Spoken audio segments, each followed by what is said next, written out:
Assalamu alaikum. Урматтуу мусулман бир туугандар, барыңыздарды ушул ыйык Рамазан айыңыздар менен куттуктайм. Кармаган оразаңыздар кабыл болсун.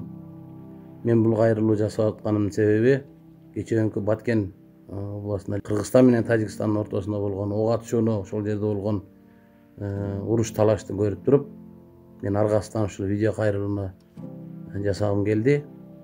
Урматтуу өкмөт мүчөлөрү, урматтуу биздин депутаттар, урматтуу биздин акылдуулар дейинчи. Биз сиздерди акылдуу деп ишенип отурабыз да, ушулар маселени чечет, ушулар бир чечкиндүү кадамга барышат деп.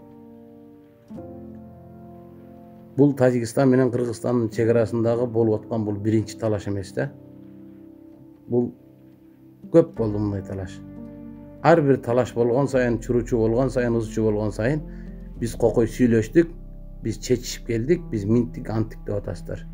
Ошентип алдап келатасыздар, адатыңыздарча.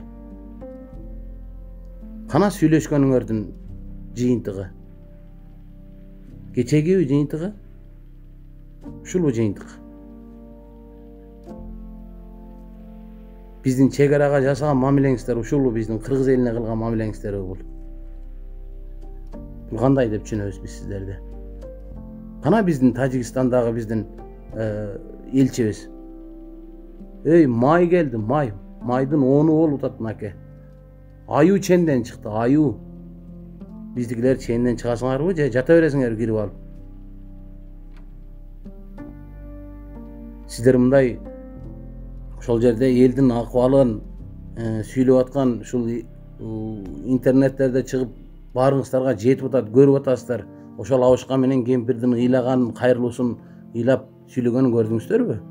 Kançılı toy kılıp, üyünü yendi, zorga oңdop, kredit alıp, kilem kılıp satıp, üyünü oңdodum eden. Ana yendi bir jül yekarabı, kılıp bergen septerim büt kuyup kaldı. Hiç bala yok. Bana 5 bala işensen cap yalan aç kaldı. Korkudan kiyimlerden mi aldılar? Geç. Bir kızımın üyü o, bir ne öğrenme var, şu ayakta yattık. Birige kaynak kiygizip, birige kastım kiygizip. Hani yendi cap yalan aç kaldı mı? Мындай бир чечимге барасыздар, бир туура чечим кыла аласыздарбы сиздер? Же жөн эле олтура бересиздер ошол жерде, болду ушул барып алып ушу кирип кетсеңер эле болду аяка.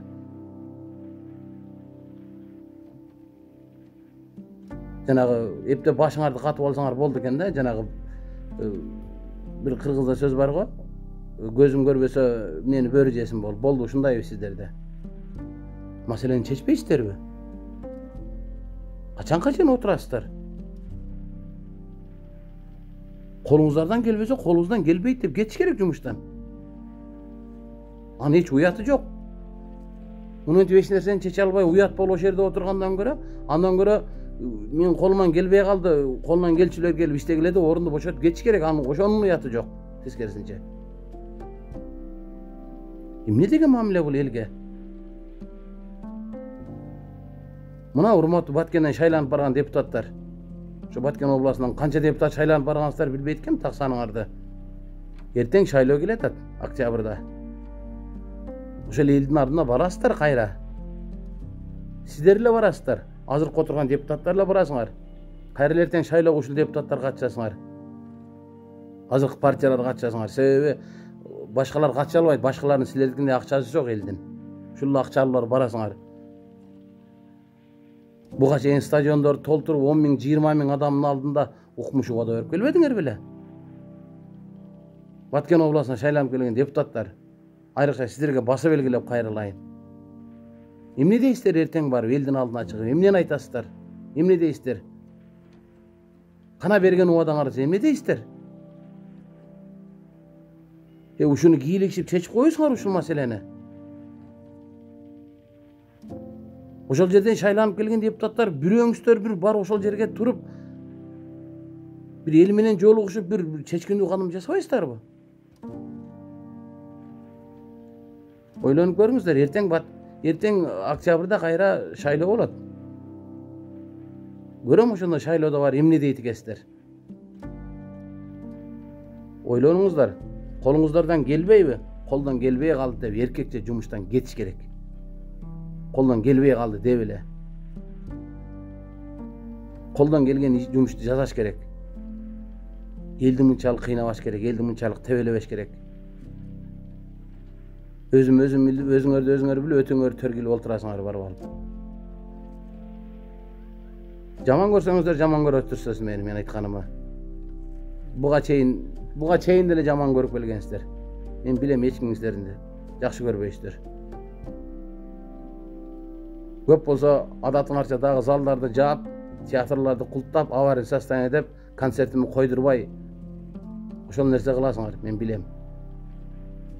Бирок мен чындыкты айтып коюшум керек сиздерге. Чындык ушундай ачуу болот.